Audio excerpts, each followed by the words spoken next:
YouTube, what the crap's going on? Welcome to Total War Warhammer 2, where we are going to be playing a High Elves Teclis campaign. Nay, we are going to play every campaign, but we're going to start with the High Elves Teclis campaign. Yes, that's right, I'm going to play every faction.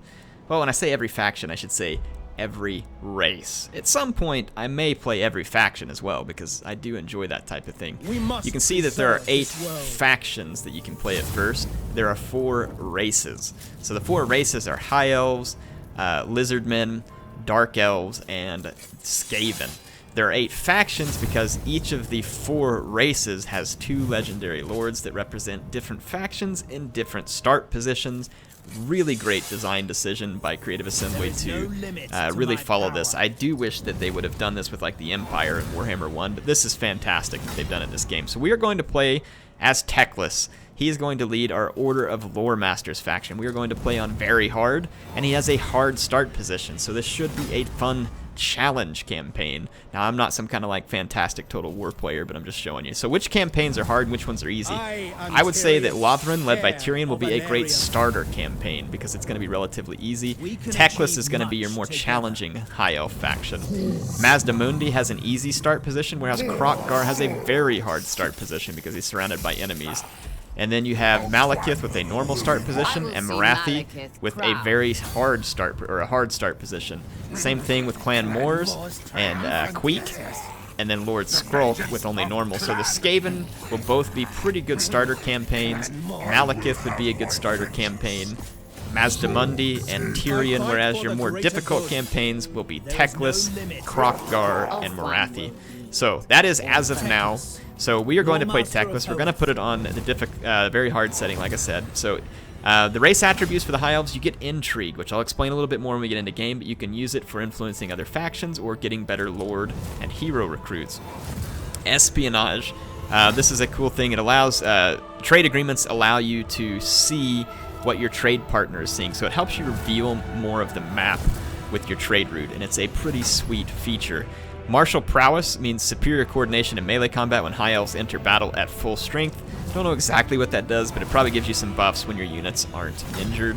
And then in terms of our faction specifically, we get +10 diplomatic with men and High Elves. We get extra hero recruit rank for mages, which is pretty cool, which means our mages come out strong.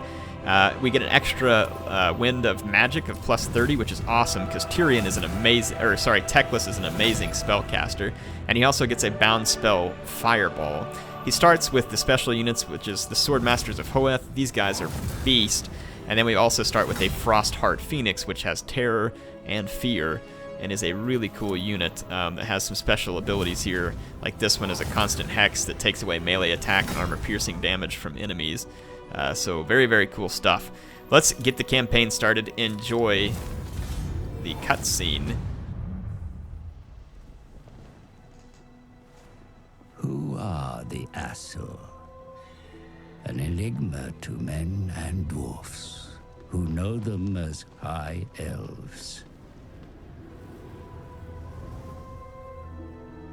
At the center of the great ocean lies Ulthuan, a paradise created by the Old Ones. But when the stellar gates collapsed, demons flooded the mortal plane. All was lost until Anarion the Defender strode forth. The first Phoenix King vanquished the demons with the aid of the Archmage Kallador Dragon Tamer. It was Kallador and his elven mages who created the Great Vortex. A swirling maelstrom that siphoned the excess magic, withering demonkind.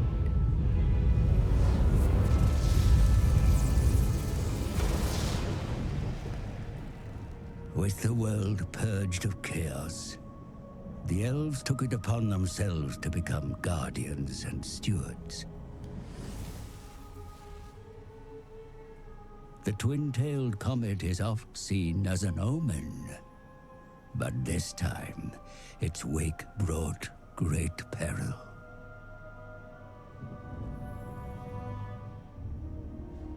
The dragon with two tails flies lower than before. Its trail disturbs the vortex. I have felt a change in the winds of magic. Then write it, brother. Lead the mages of Safari. Bring all in the White Tower to bear if you must. Such lore is currently beyond us. I suggest a scrying ritual in the Pool of Isha. It may provide us with the answer. Such a ritual requires fragments of fallen waystones. Far more than we have. Then we find more. Make ready your ritual, Lawmaster Talarian. You will have your fragments. I shall start the search in Lustria. Lustria? My brother will search here, in Ulthuan. Why do you care so much about the greater world? Why do you not? Stay here, brother. Protect Ulthuan. But I venture beyond our borders. And while you meddle in far-flung continents, I will ensure you have a home to return to.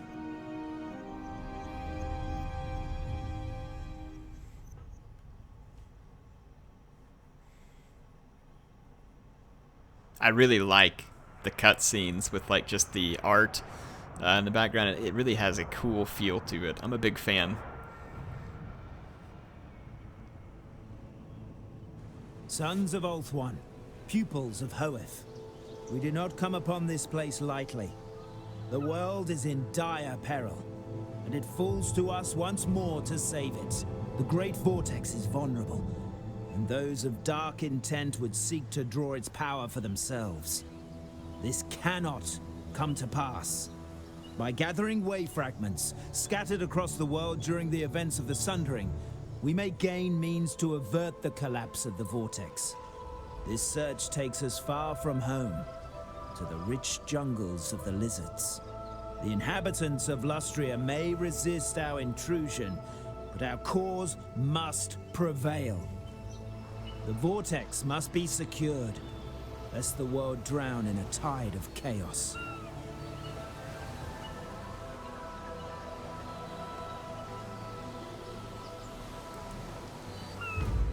Alright, welcome to the campaign. Let me introduce you by starting off reading this how they play, but before I do, let's go to the advisor settings. And we're going to set this to minimal. Alright, so influence. High elf factions gain influence as political events fall in their favor, which may be spent on court intrigues, which is where you can increase or decrease diplomacy with other factions, or you can use it to recruit more powerful lords and heroes. Intrigue at the court, as I just mentioned, is where basically you can go in and you can spend your influence to either increase or decrease your relationship. Espionage allows you to see what your trade partners see on the campaign map, so it can be quite useful. Definitely handy. As we start out, we are issued a mission here that could give us 8 wave fragments. We get it by capturing and occupying something owned by the Sentinels of Xeti. And we also gain some influence and treasury, which will be badly needed to get things started. We receive another mission here that we start up a rally field, which will gain us 500 to our treasury. And the rally field unlocks Lothran Sea Guard, which we will be needing. Lothran Sea Guard are going to be critical to our effort here. I am going to go ahead and start things off by recruiting more spears and also getting one more unit of archer. Actually, how long is the rally field? 2 turns? Yeah, we'll go ahead and take one more unit of archers for now, but we do want to switch those guys out for Lothran Sea Guard. We have to finish the rally field before we can begin our research, so there's no reason to worry about research. From a diplomatic standpoint, the Citadel of Dusk is nearby, and we'd like to maybe see if we could get a trade agreement with them early on. I will see to it. So it's only worth a little bit now, but that also gives us more line of sight and will help us over the long run. That's the only other thing that we can do in terms of diplomacy at the moment. We look at the objectives. We need to complete all the rituals, and we have to win the final battle. Domination victory is different. That's where we have to destroy all the other cultures. But if we're playing for Vortex victory, that's what we have to go to. So, let's end our first turn as Teclis.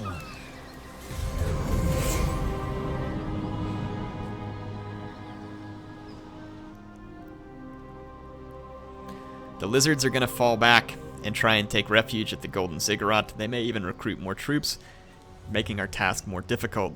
But if we gain access to Lothran Sea Guards soon, which we will start to hold a pretty significant advantage over the Lizardmen. Since they're far enough away, I'm actually going to disband these archers because I'm going to replace them with the Sea Guard. And I'm going to recruit 2 more spearmen to kind of get things going. So there we go. We've got our recruiting done. There's nothing else to build, and there's nothing else to take care of at this moment.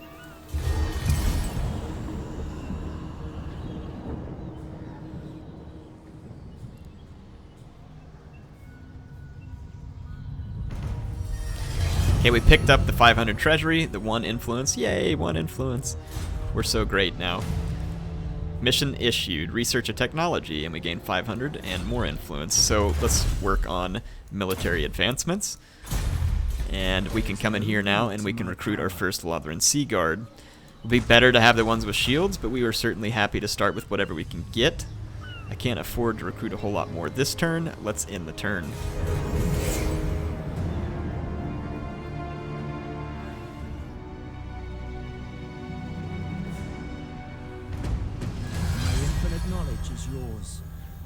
Okay, we've stretched our initial income as far as we can stretch it. We're going to actually have to go win a battle against the Lizardmen with what we have here. So let's begin moving Teclis. We can start researching our next technology as well.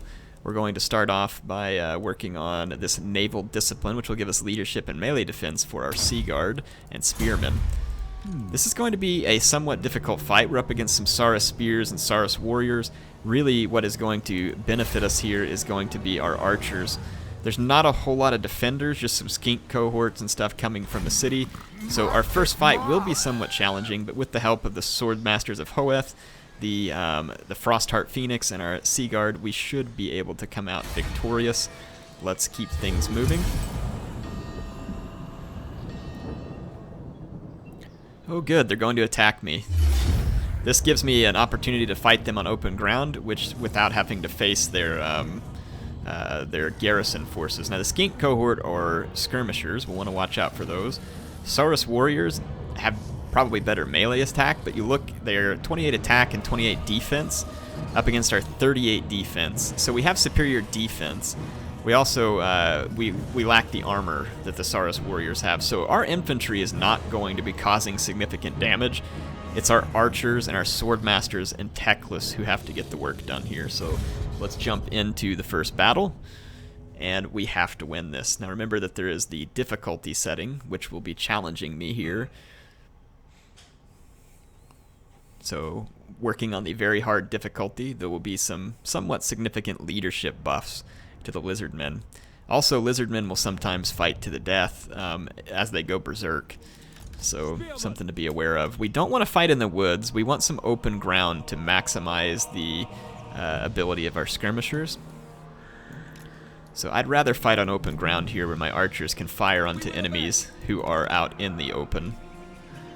So here's my Sea Guard. I'm going to put them in defensive stance so they can fire even if they're being attacked. And then my Swordmasters I'm going to leave in a second line so that they don't take any initial charges. And then I've got Teclis right behind my main line. Actually, we want to put him up front because he has a fireball ability that we want to make use of. And let's start the deployment. Take inventory of our spells. We have access to Flock of Doom and Enfeebling Foe. Enfeebling Foe will be quite useful for us when taking on the enemy lord. Flock of Doom you all are familiar with from Warhammer 1, which will basically be an area of effect damage. Let's go ahead and group things up. You might notice that the graphic fidelity of Warhammer 2 is actually much better than Warhammer 1. My debug camera got turned off, so I can't zoom to where I want to, but just look at the incredible detail on the graphics. Looks absolutely amazing. So the Swordmasters of Hoeth, vegetation to me looks better, the textures look better, the treetops, just look at the map and the surroundings. Absolutely beautiful. So Creative Assembly has done a lot of work when it comes to the graphics. So definitely excited with what I'm seeing there. So let's move up and get into this position here. We don't want to move too far though because we want our archers to be able to fire from maximum range.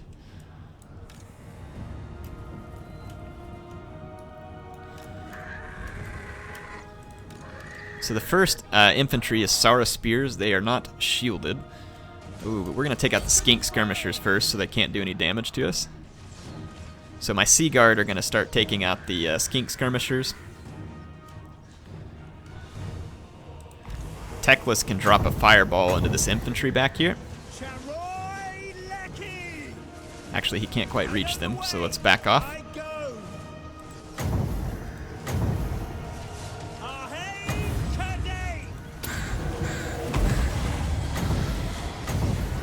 Let's try and get the fireball out here. So we get some work done with Teclis. It's time to fall back with our archers. We've got some cudgel infantry working our flank. Let's send the sword masters out to greet them. So we've already managed to rout one skink cohort. We're going to need to use, we're going to move these sword masters out to the flank. I'm going to start working more skink skirmishers. Let's start moving to outflank over here. I'm going to go reroute these skirmishers over here. And let's get Teclis over here to start helping to fight the enemy lord. Alright, these Sara Spears are going to be excellent bait for us here. Let's go engage these spears. These skink cohort are just fleeing far back from the battle and wasting my time.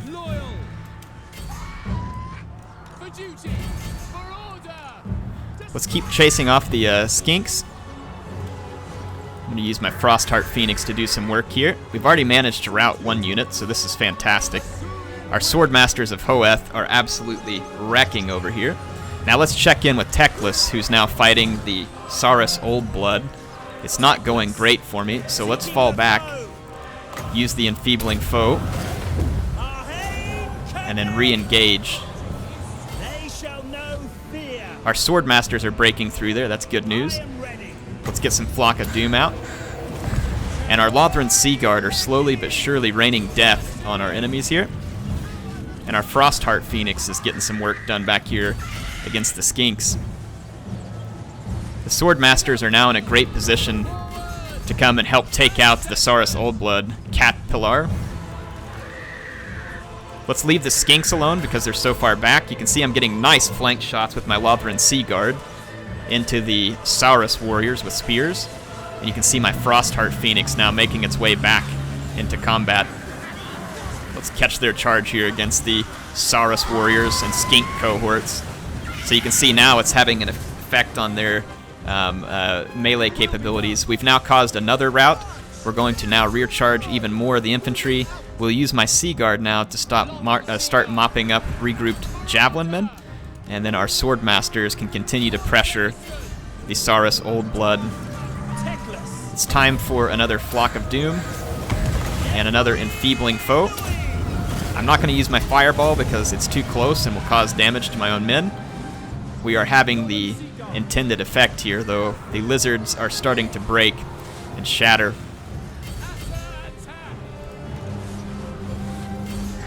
So the High Elf Resolve has apparently won the day here. Let's start firing at the routing Old Blood. He's got pretty good armor. I don't think our Sea Guard are going to cause tremendous damage. Let's leave him damaged here, though, so that they can't recruit a new Lord that's up to full strength, and we'll end our first battle. Quite successful here. You can see why I rely on the Sea Guard. Their missile attack is great. They have good armor for a skirmisher. You can upgrade them to have shields later on. Yes, their upkeep is a little more, but when these guys have that spear and they end up having to fight in melee, which sometimes they absolutely do, you are going to be glad that you have that extra bit of strength from the Sea Guard. Can't say enough about them. They are extremely useful. We're going to hit the fast forward button here. Those that serve your cause gain experience. Yeah, cram it. I thought I put you on low. So let's go into options, game settings. Can we just turn this guy off, please? Whatever. Back, resume game.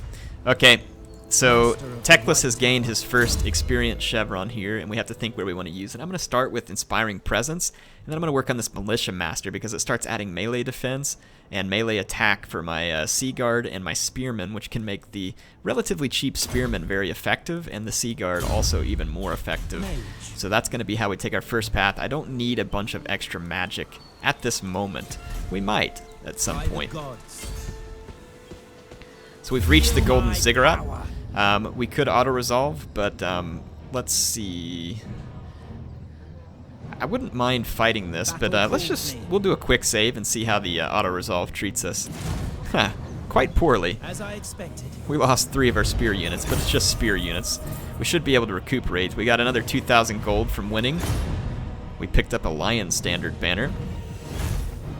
Immune to Psychology, that might be helpful. And we can occupy the settlement now, which is also going to complete a mission. We killed the enemy lord in battle. We gained our banner. We completed this mission and got another 1,000 gold, which will be quite useful to us. We got some influence and some way fragments, which will help get us on the board. We are not going to want to sit still long. We need to take the Chamber of Visions, but to do so, I believe we should come here and take out the Sentinels of Xeti, and then go to the Chamber of Visions. We also will probably want to complete our settlement here by taking the Mud Isles as well. We'll get things started here by adding in a building that helps put some growth in, and we'll go ahead and upgrade here so that we can also start some elven trinkets and some extra income. So we'll use some of our battle money on that. We need to get our spearmen back, and we can afford another unit of... Did we lose? I think we lost 3 spearmen. We did. And we can get another unit of Lothran Sea Guard. So, in fact, let's make it 2, which is going to put us dangerously low on income, but it will give us much needed power for going out and projecting that power against our enemies. And remember, our technology is about to finish researching in a couple of turns, which will make our Sea Guard and spears even more dangerous. So we want to make the most of our early units. Search any settlement for ruined settlement for treasure. We don't have a time limit on it. It doesn't look like. It would give us 6 more way fragments and 500 gold, which certainly wouldn't hurt. So we could do that down here in the Mud Isles. Of course, then I would have to replenish if I actually settled it. So we will take care of that once we get done recruiting the Sea Guard here. So Teclis levels up again, and we're going to put that first point, as I mentioned, right here into Militia Master. So once that technology finishes in that, we're already going to be feeling some pretty big effects. In terms of skill points, you can go up to level 40 now. It is still 1 point per turn, but it goes up to level 40, which does give you a little more opportunity to upgrade lords.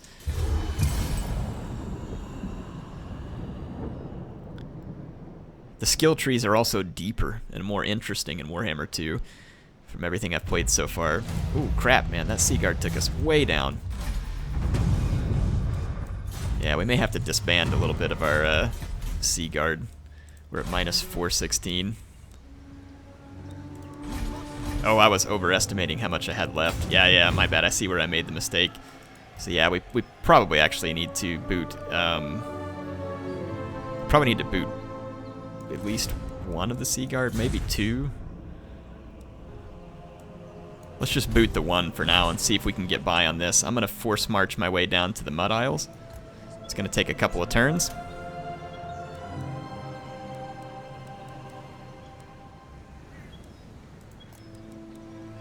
So I am going to put my own faction, Lords, camera off, animation speed, fast. Okay. It's in another turn, so now our technology is complete. We definitely need to go kill the Sentinels of Xeti. But I want to go ahead and search the Mud Isles real quick.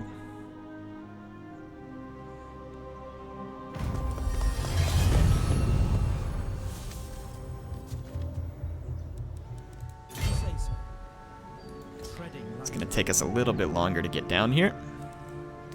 We can get onto the next technology. If we take a look, weapon strength for High Elf Spearmen, it's 10%. It will add a little. But if we do this, our reload time will get reduced for the Lothran Sea Guard. Lothran Sea Guard, how would we pronounce it? So let's do that. Again, we're focusing on them. We're already up to 41 melee defense with them. which is very, very good. And you can see that they have an extra melee attack point as well, and their leadership is very good at 76. So our work is already paying off.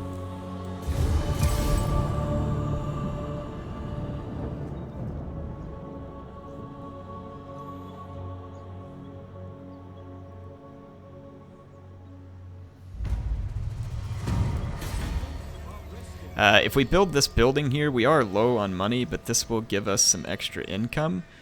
So we're going to build this building for the Elven Craftsmen. We may have to disband one more Sea Guard in order to play it safely. Ensure that one of the following buildings, Archive, Grand Repository, or Elven Gardens, and that will give us extra wave fragments as well. Let's treasure hunt. So when you do a treasure hunt, it brings up one of these screens. So it says, venturing down into the dank, dimly lit catacombs beneath the ruined city, you discover an ornate tomb. Knowing that such places often contain the owner's treasures in life, you prise open its door. Inside, it is somewhat oddly bare, except for a large sarcophagus and an unidentified artifact, half buried in the dirt. So we can either leave the tomb, open the sarcophagus, or take the artifact, ignore it, and keep searching. Very curious to see what we do here. The artifact probably would give us some kind of object, but I'm interested what happens if we ignore it and keep searching. You look around for a clue, feeling that the riches are surely close by after an hour of fruitless searching. Ah, oh, come on! Man, what a ripoff. We don't have enough money to colonize here, so we'll do nothing for now. We'll colonize it soon.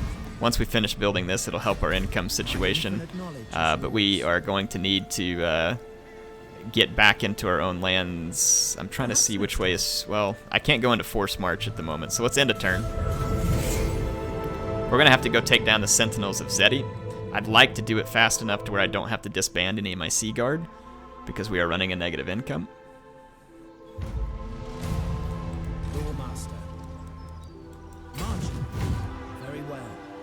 So that's one way to get through there. It's going to take me 3 turns. If I come this way... But if I come back through this way, we can also take the opportunity to heal up our spearmen some more, so let's do that. So we're at minus 188, which is not ideal. Let's take a look at our diplomacy. There's no other trade that we can make at the moment, unfortunately. So there's no way for me to increase my income, and we are looking at a potential rebellion here soon as well. So that's not good. Let's go take down the Sentinels of Xeti here. We need to hurry and get that done. We'll risk the rebellion for now.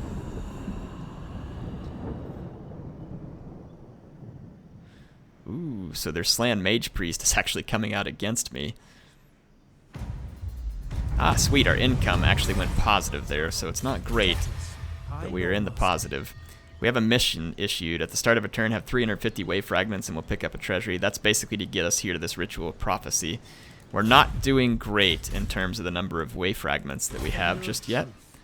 Let's get up here and get in front of the Slan Mage Priest. I wonder if we could potentially pop an ambush on him. Experience gain for all spellcasters, Winds of Magic, miscast chance. That's kind of cool. You have to have 25% of your campaign movement range to drop into an ambush.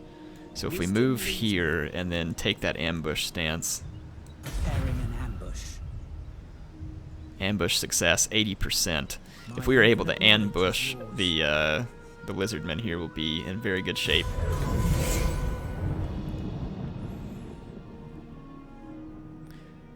Ooh. We did not ambush them successfully. It's unfortunate. Mission issued. Capture the Chamber of Visions. We get more wave fragments and more treasury. Ambush foiled. Rite unlocked. So we have access to a rite. We probably don't have enough money to perform that rite. So your rites are here. We do not. So we need at least 2,000 to perform the Rite of Isha here. And we don't really need it at the moment, to be honest. Teclis. So let's attack Bakwi here. This is the Slan Mage Priest, leading these forces. There are some Saurus warriors with shields, Saurus spears, Skink cohort, and then we're going to have Skink cohort with javelins and Skink skirmishers and a feral Bastillodon. This could get ugly, people. This could get ugly. We definitely have the ranged advantage, and we have the benefit of high leadership and melee defense and anti-large to help us out against the lizards. Let's put our immune to psychology banner, because I'm assuming that this guy here causes fear and terror. We will want to take him off the battlefield in a most hasty manner. So let's fight the battle.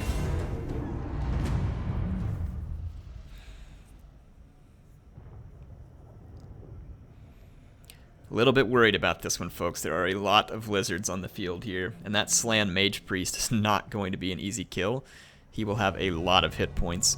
We want to fight this on very open ground, where the lizards can't get any protection from the hail of arrows that they will face.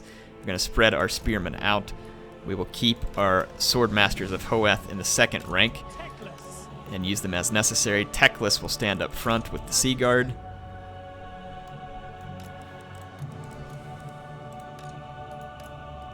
And our Frostheart Phoenix will be used as necessary. Rear charges and other stuff is a great way to use him, to be honest. Start the deployment. Setting forth. I do believe the AI is going to attack me because of my superior range. We're going to take position on this hill. Let's go take a look at some of the lizard units and some of my own units while we're waiting. You can see my Frostheart Phoenix back here. Absolutely beautiful looking unit. Again, amazing map and surroundings. The Sword Masters of Hoeth, our spears, our Lothern Sea Guard, and then Teclis himself out here looking quite spectacular. In terms of our enemies, here's the Lizardmen, the Skink cohorts up front. Very colorful units, very cool looking. Love the animations and the way they move. The Saurus warriors, backbone of the Lizardmen army. And here is the Slan Mage Priest. Ooh, this guy nasty. So, floating around on his big lazy chair. Let's start dropping magic. A little bit too far away from the Flock of Doom. We're gonna focus out these Skink skirmishers.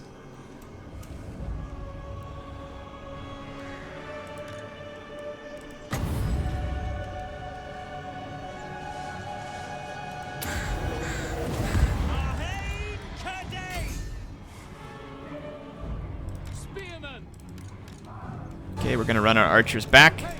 Gonna take Teclis back behind the lines and prepare to make our stand. Our archers got some good initial skirmishing off, taking out one of the Skink skirmishers, but now our infantry is being skirmished, but again, those shields are gonna be handy for us here. Taking up our defensive positions. Oh, we need to take out this feral Bastillodon before it causes terror. The enemy's actually stopped right in front of my army because their AI hasn't done a great job of handling their 170 armor. This is not going to be easy.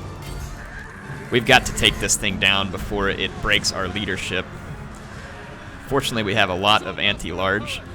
We've got some extra armor piercing that we can throw in with our Sword Masters here as well. But we are slowly working down the enemy beast here.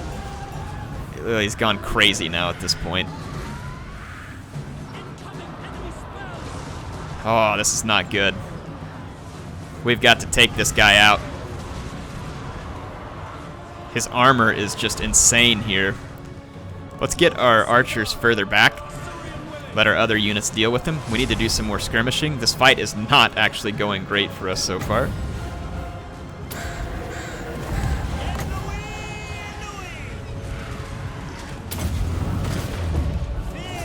Okay, we're going to start doing some skirmishing. Okay, we routed the Bastillodon.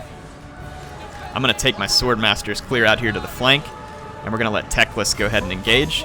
There is a nice blob back here that my Sea Guard is absolutely laying waste to at the moment. We need to get my Frostheart Phoenix back into the skies.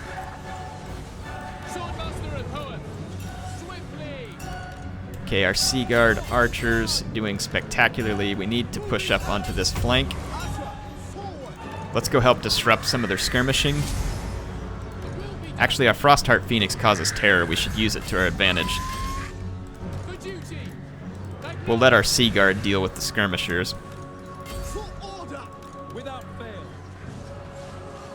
Okay, we've taken out some Skink Javelin cohort. The Bastillodon is out of control, but coming back towards combat. This is not good. Let's debuff him some.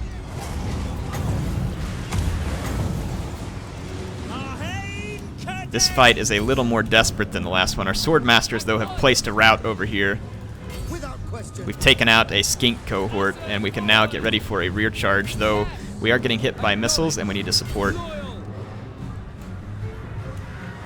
Frostheart Phoenix, let's get ready for another charge. You can see over here now our Sea Guard making short work of the enemy again. Drop another Flock of Doom. Use Teclis magic abilities here to the best. Let's take our Frostheart Phoenix and attack the Slan Mage Priest. We've got some skirmishers that have regrouped on our flank. Let's dispatch them.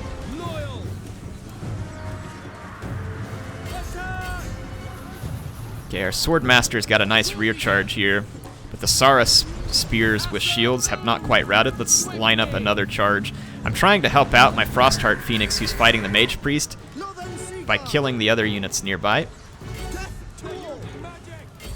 Okay, our Swordmasters have pulled a Saurus unit out of combat. Some of the Lizardmen have gone berserk. We have to continue drawing down. We are out of ammo with one of our archer units, so they're going to have to just enter combat now. But we are breaking the Slan Mage Priest army. Even though they had numbers here, we had leadership and we had magic and other stuff to our advantage. The Frostheart Phoenix has been very useful. Our archers were key in bringing down that, am I saying that right? Bastillodon, yep. Teclis has been a pretty good monster in melee combat here too. He's racked up 35 kills, though he is getting beaten up badly now by something. We've got to get him away from this. Oh, no, Teclis. Struggling to get him out of combat. Oh, this is not good. He's being followed. Alright, he routed, but he should get away safely. Let's bring in our... Well, actually, let's murder the enemy Mage Priest, or let's get rid of these Skink cohort skirmishers that came back first. Teclis should come back to us. I don't believe the battle will turn against us. It's just the these guys are going crazy. They're berserk. Teclis, ancestors, hear me. Dang it! Some of these skirmishers have come back on the flanks as well. And our Frostheart Phoenix is going to be very busy trying to deal with all these regrouped units. Let's get them out of that before we get too bogged down. Let's try and kill the Slan Mage Priest and see if we can break the leadership of the enemy army here. The enemy leadership is proving difficult to deal with. Let's bring Teclis over and see if we can perhaps get some fireball into the Slan Mage Priest. Okay, he's at 581. Give him another good hit. All right, come over here. Oh, we got him. We got him. And that did it. Let's watch Teclis wield a fireball here. Yeah, the graphics definitely improved into Warhammer 2. Nice explosions, nice effects. Wow, that was a little bit scary, folks. I had no idea how much armor that Bastillodon had. But again, look at the kill count here. This is why I tell you, Lothern Sea Guard, these guys are spectacular. Ever victorious, enslave them. I do need the treasury, but we lose casualty replenishment, so I'm going to take the casualty. We got a Pigeon Plucker pendant. That won't be super useful for us. You can also get unit experience, which can be handy as well. I can feel power. The Slan Mage Priest stands pretty defeated here. So it takes us up from 8 to 12 chests, and then another 50. Costs 1,500 though. Let's save a little bit of our money to do this. Way too many of the lizards got away alive. I don't want to auto-resolve because I'm worried it's going to hurt Teclis and stuff worse, so let's fight this and just let our archers slaughter these regrouped lizards who are without a lord.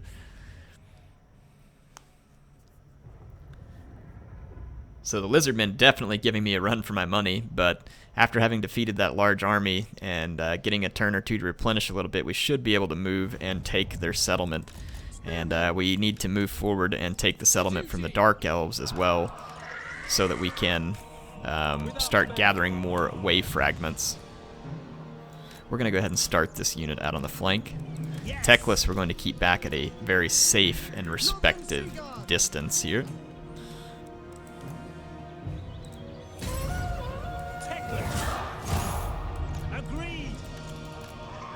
We could use Teclis to drop a fireball first, I think.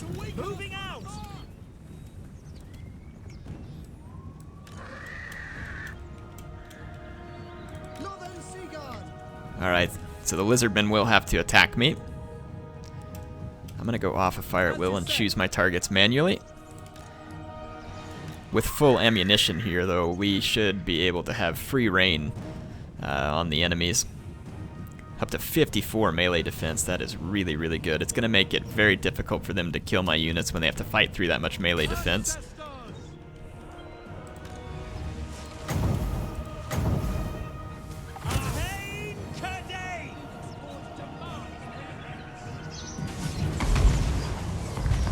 Wow, we got 16 kills with that. I'll take that.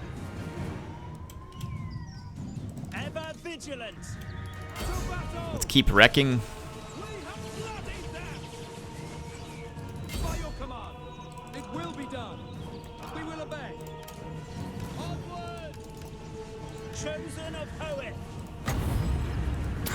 Gonna get a good flock of doom here.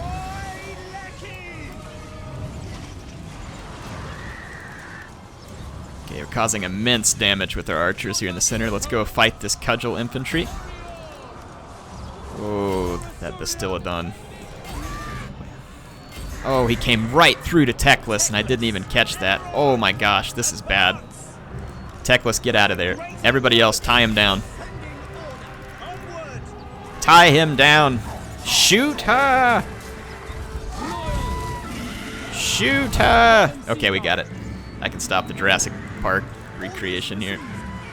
Alright, our Swordmaster is easily breaking their opponents. Now we should be able to just wipe out the regrouped lizard skirmishers. Doom flock this, enfeeble our foes. Hit the flank here. Swordmasters of Hoeth going to come in for a spectacular rear charge. Look at those beautiful Swordmasters. Can't argue with results there. Let's go take out the skink cohort. Wow, I can't believe Teclis didn't get killed by that Bastiladon. That was very, very frightening moment for me. It could have been very, very detrimental. Okay, the lizard leadership is still holding on a little stronger, but I think we were about to shatter them.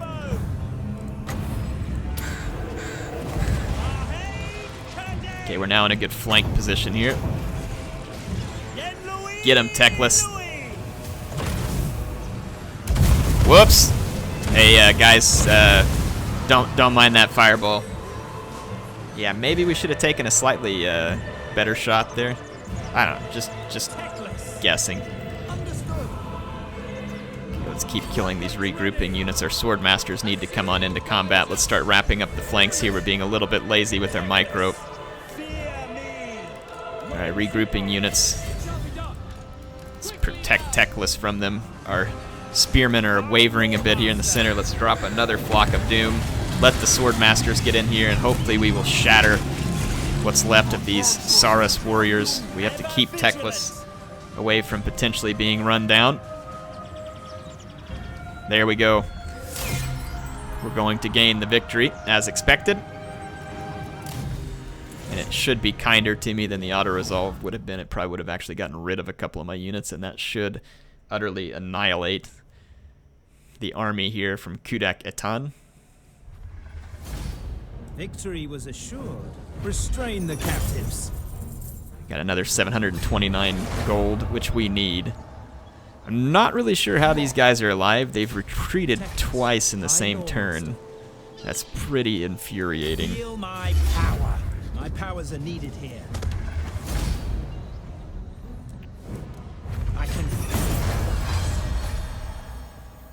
Okay, so we have completed the turn, defeated the Slan Mage Priest. We actually have money for that right. Let's look at our missions. We have a lot of missions. Jungle Dominance. So, maintain control of one province, which we should be able to do soon, and that gives us way fragments. Ensure that one of the following buildings has been built, an elven colony, which we can work on. The Prospectors, Time of Heroes, Race for the Vortex, Capture the Vision, Chamber of Visions. We have a lot of different things to do here. We are actually about to experience a rebellion that we're going to have to put down as well. Teclis levels up, and we're going to pour that into Militia Master, which again is reinvesting. Look here, all the way up to 48, even not being in combat with our Sea Guard. 46, we'll have even more once we get into combat. We finished this one, so our Sea Guard going to be even more damaging now. We don't need anything for the chariot units, but this speed for our archers and spearmen could be useful. So let's do this. We're going to let's go ahead and build this building, help us earn just a bit more income. It's going to take a lot of our gold. Let's do it.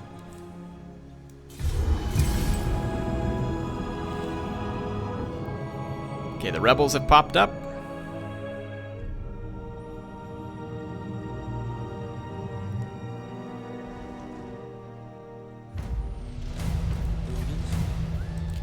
We should be able to easily put down this little rebellion here.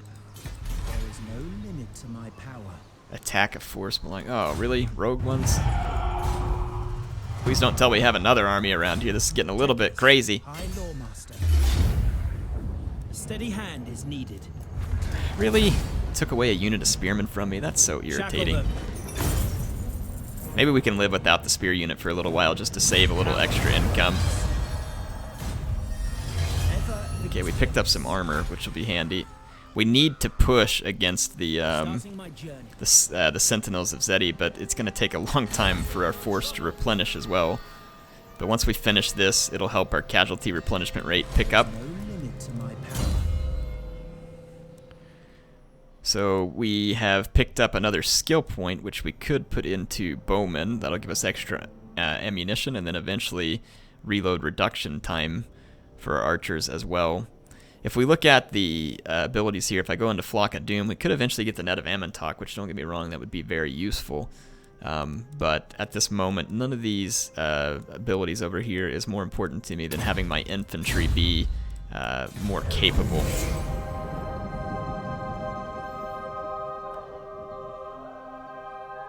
Okay, the Blood Hall is at war with the Sentinels of Xeti. That's actually good. It may keep them busy.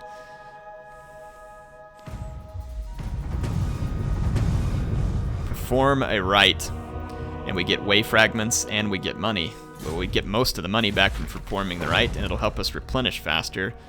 It makes us immune to attrition. Oh, we can't do the rite, invocation of Isha. Crap. None of these are useful to me.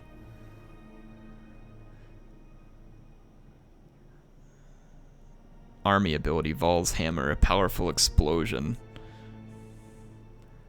I mean, this isn't going to do much for me, unfortunately, but I get the money back if I do it, and it gives us a special army ability for 10 turns, so I don't see why not, and it gives us some wave fragments, which we do need, because we are definitely behind at this moment.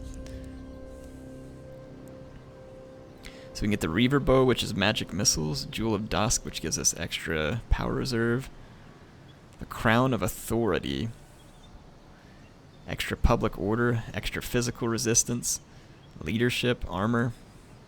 Amulet of Foresight. Powerful explosion, strong versus multiple units. It's a bound spell.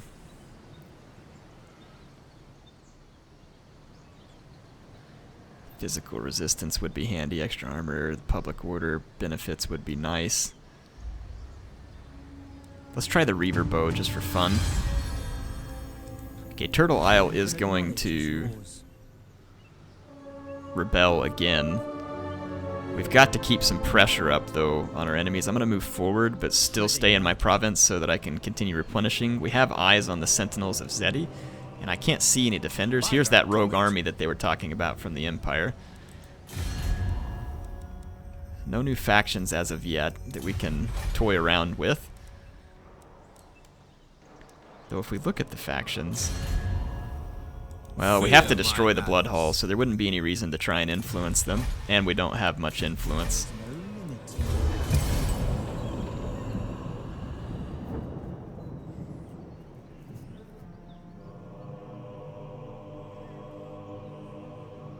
It's been kind of a rough start, folks.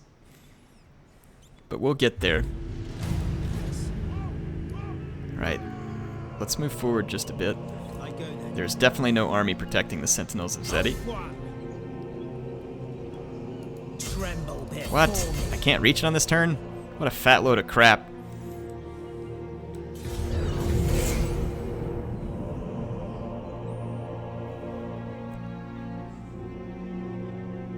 Yeah, and of course now they've recruited a lord there to make it more difficult. Okay, we finished Trumpeters, so this is where you can gain influence. So if we lose a little income from buildings, we can gain 10 influence, or we can have an unhappy populace. I don't really want the unhappy populace, so we'll do this, denounce the messenger. But it tells you this little intrigue thing here. You can read through it, and then you pick what you want to do. So we'll gain the 10 influence. Unfortunately, we'll lose just a smidge of building income, but we don't have much income. The enemy city is fortified, my lord. We have to have at least a battering ram, so we're going to siege it for one turn. My powers are needed here. Though I don't really want to fight this siege because I'll end up taking way more damage than I would like to. I don't need speed. Let's do the spear wall improvement here. We need money because we need to be able to upgrade our buildings, and we need to go settle the mud isles here because we can then issue edicts, basically. So the Sentinels of Xeti won't be able to train any more forces. Hopefully they don't get any reinforcements here. Holy crap, they have a whole nother big fat slan mage priest. Oh, that difficulty setting, folks. By the gods! Back. Really? You kill a bunch of my spearmen. How convenient. Victory has its perks. I can feel. We're gonna occupy so that we have a place to fight from. Master of the White Tower. It's definitely helped my income, but the problem is this big slan mage priest is going to attack us, and we don't really have any defense yet because the settlement was just taken.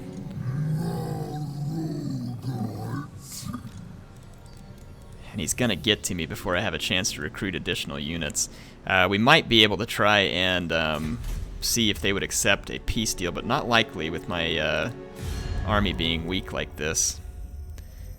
Yeah, I'm at a lower strength rating than them, and we can't even negotiate with them, so... Oh, this is a bad position to be in, it really is. Doomflock. Let's keep working on this bowmaster here. We're gonna need all the help we can get from our bows.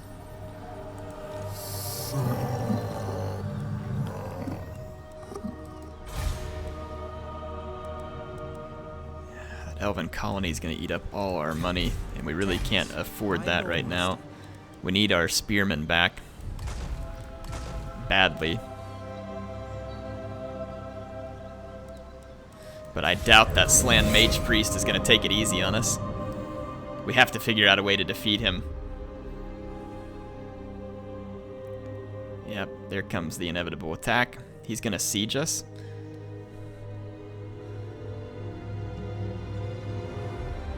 see what type of army he has. There is this rogue army here. So, I will listen, but my time is short. I don't really have much to influence him in terms of making them friends. High Lawmaster.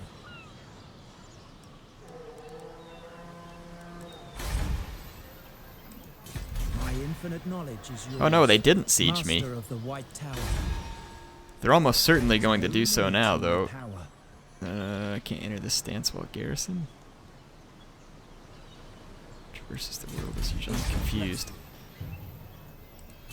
By the gods. I guess I would have to remove these guys from the queue in order to change stance. So they didn't reach me, which is going to give me some time to replenish, and it may have even popped up. Yeah, it popped up our garrison here, so we actually probably can fight these guys off now. That's actually going to be extremely useful that they couldn't make it to me in time. And if we defeat the Slan Mage Priest, we can quickly double up to the Chamber of Vision, start gathering our ritual resources. Yep, there comes the sieging, but we got an extra 4 spear units and some archers due to having the garrison, which means that we should be able to find victory. Sentinels of Xeti. We're going to have a rebellion in our home province. This is actually pretty bad, because our defense is not meager, but not great. You require assistance? Feel my power. So it's giving the Lizardmen the advantage. Oh, dang. Yeah, our guys haven't fully replenished. Yeah, so this is going to be a little bit challenging, but I do believe that we can do it. Battle calls me. We're going to have to do it. We don't much have a choice. Fortunately, there's no freaking Bastiladon this time, so that will help us, and we should be able to massacre these skink units with our archers, and the infantry being relatively low on number could work to our favor here. Oh, our reinforcements unfortunately going to come in from behind the lizards, but this is a good position up here.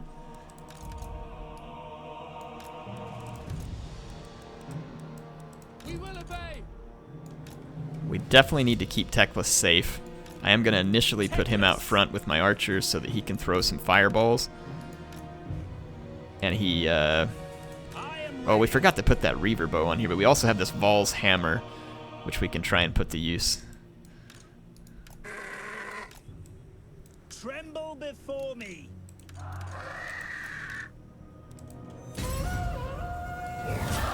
This would protect our flank if we fought right here. It'd give us a good position to take. Teclis. So we could use this this ground to protect our flank. We'll bring in our reinforcements.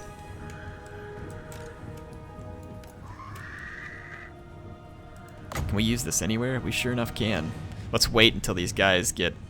Well, I mean, we can use it 4 times. We may want to wait till we know we're in a good position to use it. Over here on the double.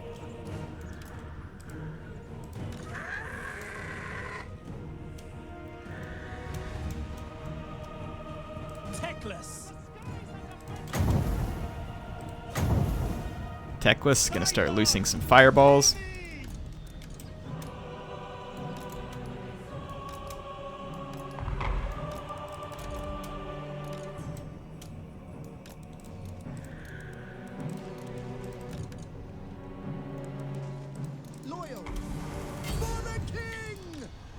Okay. Gonna just massacre skink skirmishers for the moment, because again, remember, this army does not have a whole lot of infantry. My infantry should be able to withstand theirs. We just simply need to focus on decimating the skirmishers. Loyal. We go. Without fail. Accidentally clipped a wrong move order here. Oh, hang on, pause, because I clicked the wrong move order.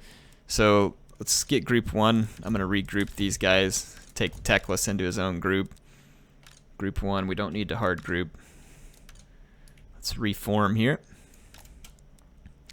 Our Lothern Sea Guard. Oh, our Lothern Sea Guard are group 1. Come on! Get my groups confused here. These guys, group 5, need to be here. And then Teclis, drop 1 more fireball. Let's Put a Doom Flock here. We get max effect right there. Actually, let's wait on the Doom Flock. Let's do the Fireball instead.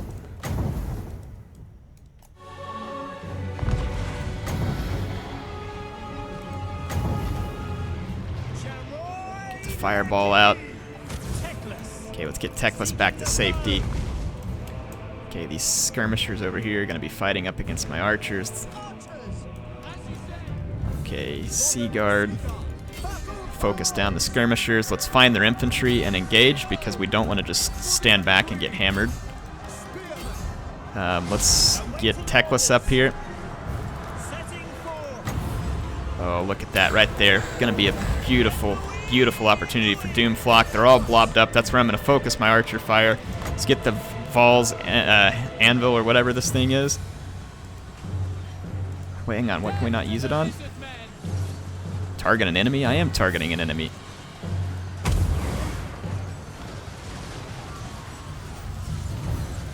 What the heck? Not really sure why it's not allowing me to target an enemy there. That's actually infuriating. We're doing immense damage over here. We've routed some more skirmishers. Let's get these guys up. Okay, hold on. I'm confused here. Target enemy. Am I not targeting not climbing, manning equipment, or on a platform? Okay, well, none of those things are true. Is this bugged? I can't target the ground. Am I missing something here? So cannot target if not climbing, manning equipment, or on a platform. Affects cities. Oh, it's for freaking siege. Dadgummit. So I was missing something. So that's utterly worthless at the moment. Okay, our sword masters fortunately are racking up some kills. Let's get over here and get these archers, or these spearmen. We got to keep pushing up. We've already lost some spearmen up front. This is not good, but we have destroyed a massive ball of skirmishers with our archers.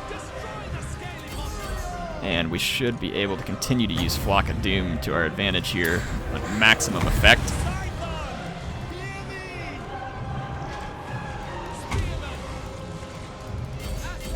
Get into the flank. We've killed even more javelinmen. My Lothern Sea Guard are starting to run low on ammo, but they have gotten a tremendous amount of work done. Our sword masters have cut through some more Saurus warriors. Okay, these archers back here have been at least somewhat useful. The Slan Mage Priest does not have a lot of ammo, but we have got to continue to focus out these skirmishers.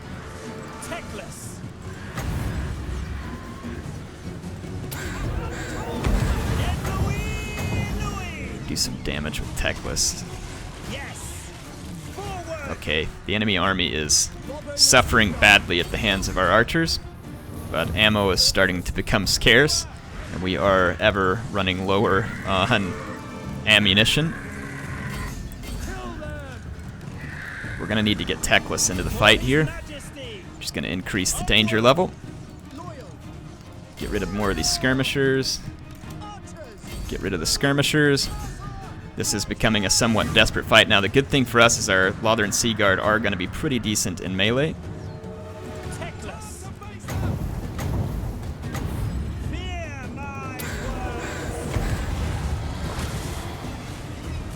Okay, we got a pretty good hit on that Slan Mage Priest. Let's go attack the Mage Priest with our Frostheart Phoenix.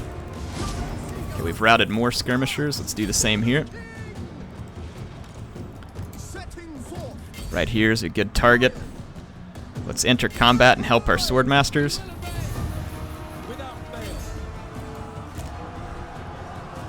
So our Sea Guard now going to use their... Look at that melee defense. Oh, thank you, swordmasters of Hoeth.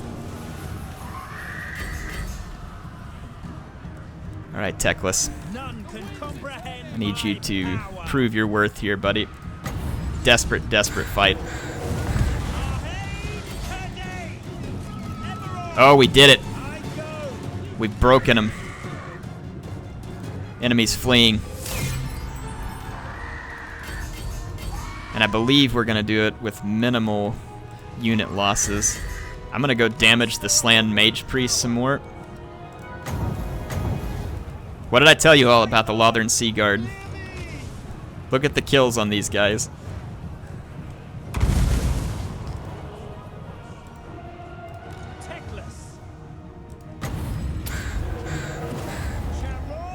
Can't quite reach these guys, so we've defeated most of their skirmishers. I just want to cause some damage to this Mage Priest on his way out the door. I probably can't kill him, but I want him to come into the next battle significantly weakened to where maybe a couple of archer volleys will finish him. Look at the kills on those sword masters. Just punishing. Actually, we can kill the Mage Priest. Fine with me.